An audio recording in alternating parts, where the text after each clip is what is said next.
As I said in the introduction, most people confuse leadership, control, or management.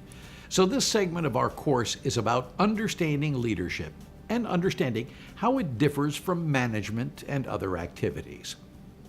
So what is the difference between leadership and management? Management is a granted position that we gain by ownership or merit. The goal of management is to make others conform to a set of behaviors so that an organizational goal is achieved.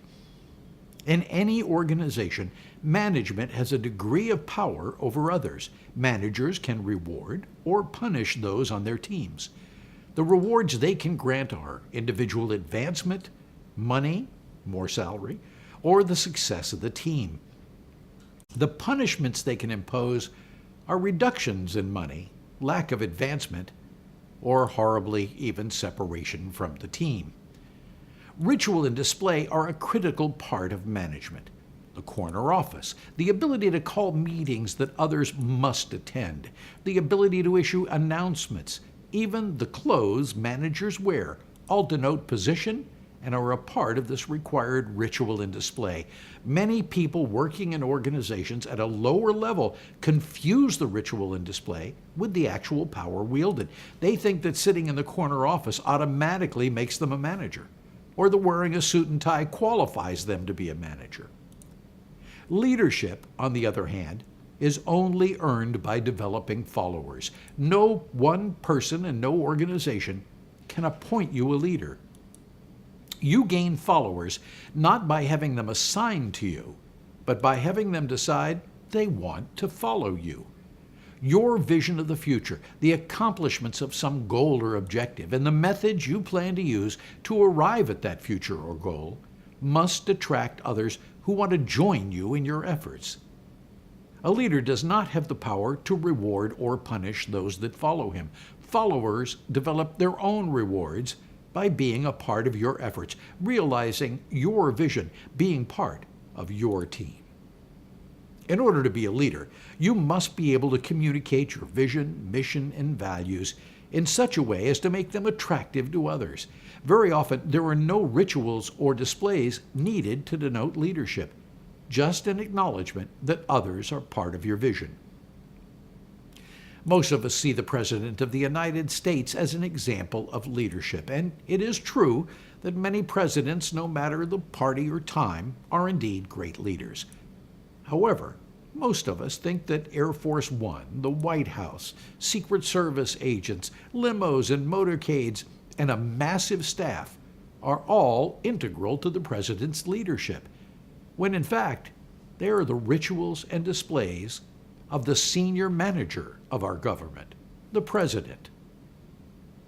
Mark Zuckerberg, founder of Facebook, or Steve Jobs, founder of Apple, or even Jesus Christ, founder of Christianity, required none of the rituals and displays of management. They were and are great leaders because of the people who decided to follow them and be a part of their visions. To be a great manager takes a great deal of education on how to handle people, how to get the best out of them as it applies to the task at hand. Great universities and schools like Harvard, Wharton, Stanford, or Princeton have schools of management to teach skills. Leadership, on the other hand, is usually arrived at by accident of time and place, need, or opportunity.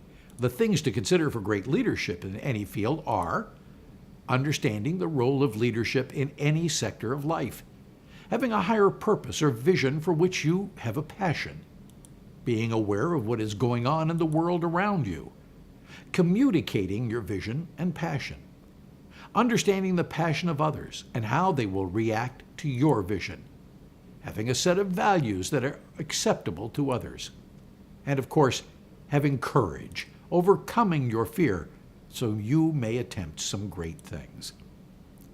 Let's face it, not many of us are John F. Kennedy, Mahatma Gandhi, or Thomas Jefferson. To us, they seem perfectly suited for the parts they played in history. But they were not great people when they started either. As a matter of fact, most great leaders in history, or our time, have serious personal flaws. We all know that JFK may have had a problem with infidelity. Thomas Jefferson fathered children with one of his slaves. Yes, the father of our freedom kept slaves. Mahatma Gandhi would have been the first to tell you he had personal flaws that he spent his life trying to overcome. Whatever your flaws, personal or professional, they do not prevent you from becoming a leader. They do not mean that when leadership is needed, you can't step up.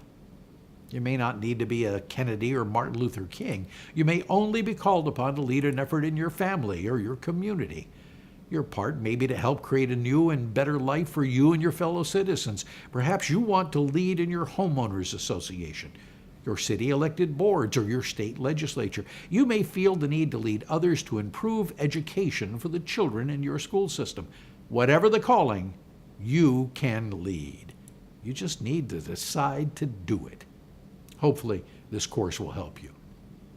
Our first exercise is to spend some time trying to see the needs for leadership. In all life skill courses, we give you the concepts. You have to apply those concepts to your time and place. Form number 1 that you downloaded has some questions for you to answer, especially about the need for leadership that you see in your life, in your community. Try to answer as honestly as you can. Spend some time on this, as it will lead you to realize what each following segment of this course can offer you as you assume the mantle of leadership. When you're done, come to the next segment of the video.